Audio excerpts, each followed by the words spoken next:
Unbelievable. Blake Lively's team will not cooperate in court. Also, why is Harvey talking about Justin? Yuck!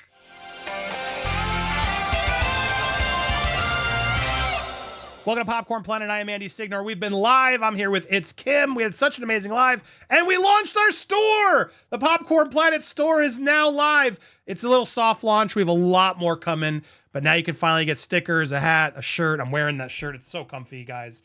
Check out the store. It's in our link tree. It'll also be on in the comments and stuff. Hopefully, you guys will check it out. Take photos, tag us. So excited about that, and a lot more coming. So stay tuned. But in the big news we talked about today, I wanted to recap some of the big stories we talked about in our live. You can always watch the full live on our Patreon. Members over there, stay tuned tomorrow on Uncensored. We got a lot of big news we're going to talk about. Join us. But the big news, Kim, as we were going through, was this letter. I'm not going to read it all in its entirety, but just to sum it up, they wrote basically saying to the judge that Blake and Leslie's parties will not agree to push their hearings and stuff. Basically, Wayfair was served with 31 different sets of interrogatories from the Lively Sloan parties. Together, the Lively Sloan parties have served nearly 1,600 requests for production, 179 interrogatories, an excessive number of discovery demands to which Wayfair have been diligently preparing responses. Setting aside the obvious yet troubling implication that Lively and Sloan do not actually know what they're looking for. I love that slight. The Wayfair parties have already responded in good faith to more than 500 such requests, with hundreds of additional responses expected in short order. And they also talk about all the motions to dismiss that they're currently facing, which there are so many. My gosh, Lively put one out for the Jed Wallace that had like 800 pages, trying to port over all this.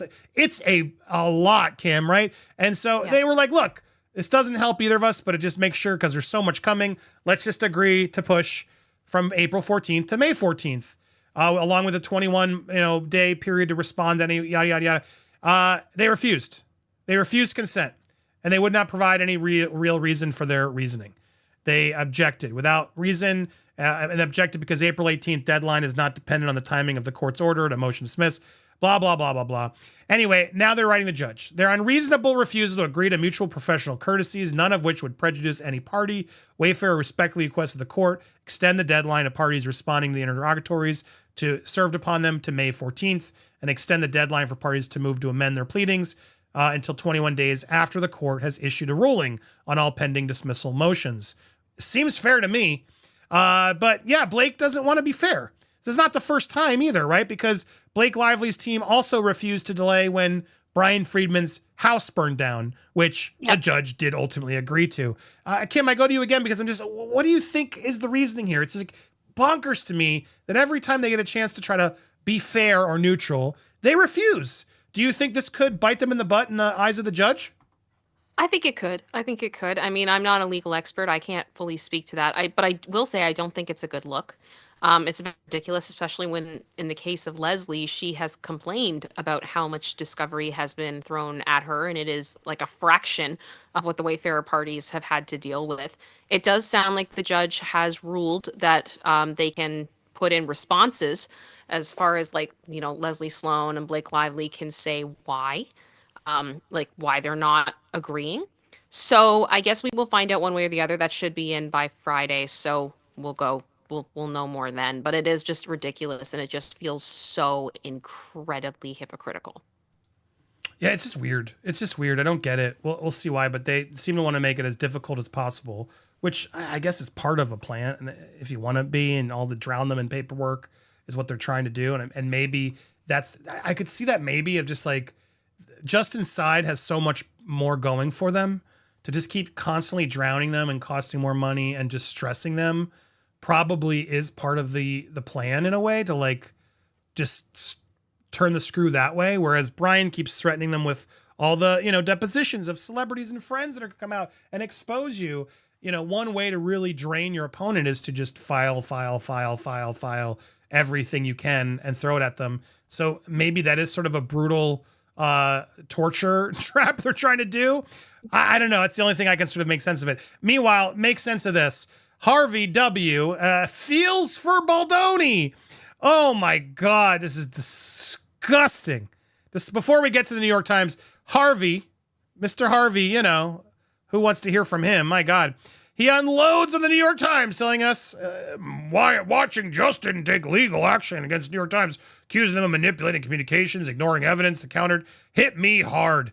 Brought back everything I experienced with the Times, reported on me in 2017. They did the same thing. Cherry-picked what fit the story and ignored critical context that could have challenged the narrative. I should have stood up and fought back then. I should have had the courage to speak out against the truth the way it was twisted. The failure still haunts me. I'll be watching this case closely. It matters to anyone who's ever been on the receiving end of media takedown, and even more to someone who's had to pay a high legal price. Oh, and by the way, I have no idea I'm not taking sides. I don't know the facts, but I only had the kindest and warmest interactions with both Blake and Ryan. Oh, I'm sure they're so grateful for the plug, Harvey. I'm sure they're going to call you immediately. Amber Heard, Harvey, that's who Blake and Ryan are now getting on their side. It's pretty depressing. But anyway, New York Times did respond. The spokesman for New York Times, which it's frustrating because I said this earlier and I'll say it again. New York Times, you really messed up because Harvey's not entirely wrong, because you look like complete idiots due to the fact that you didn't do your homework.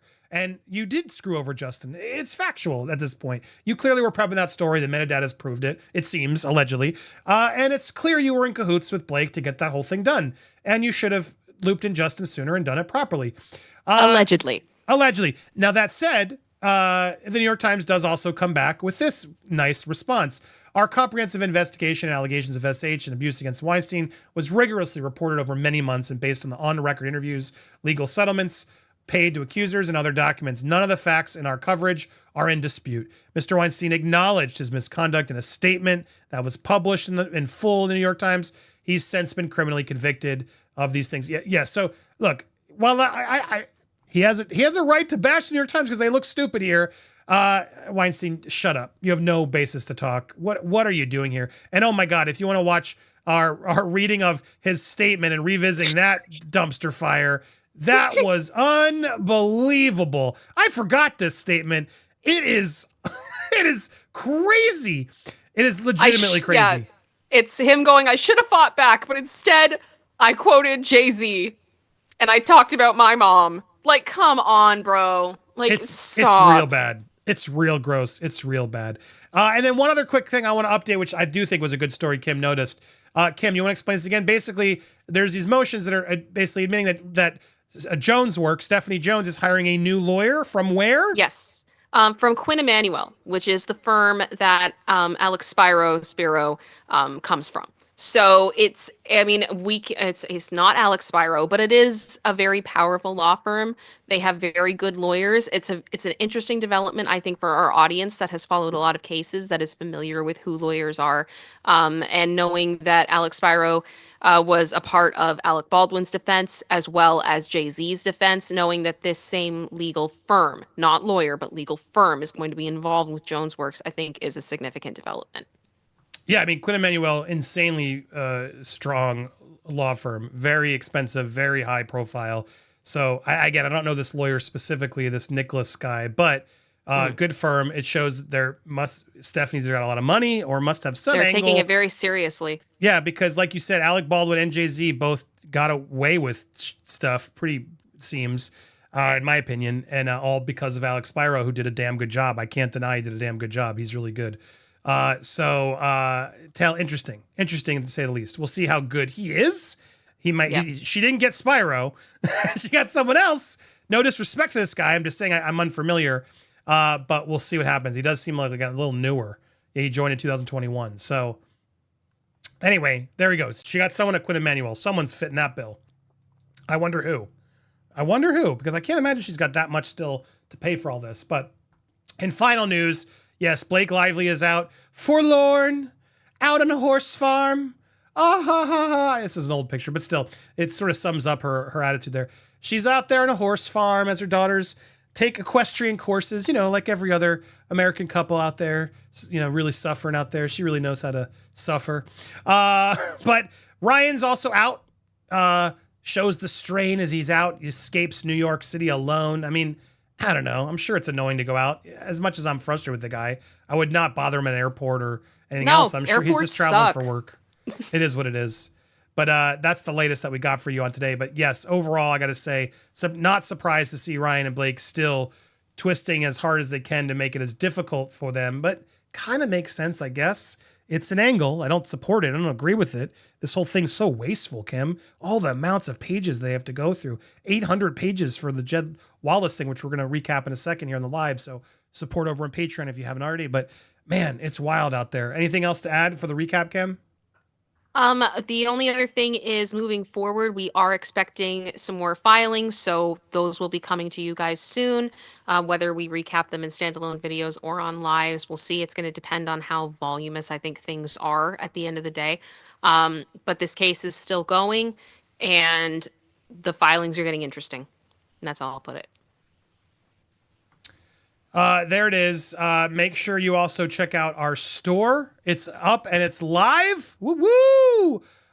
Sticker sheets, hats, stickers, shirts, all of it. Go check it out in the pinned comment or in the comments in the description or the links in the description. It'll be there. Check out the new store. Make sure if you're watching live or on the replay, wherever you are, can you verify you're still subscribed? Hit the bell for all alerts. Smash that thumbs up as well and leave a comment down below. You guys are the best.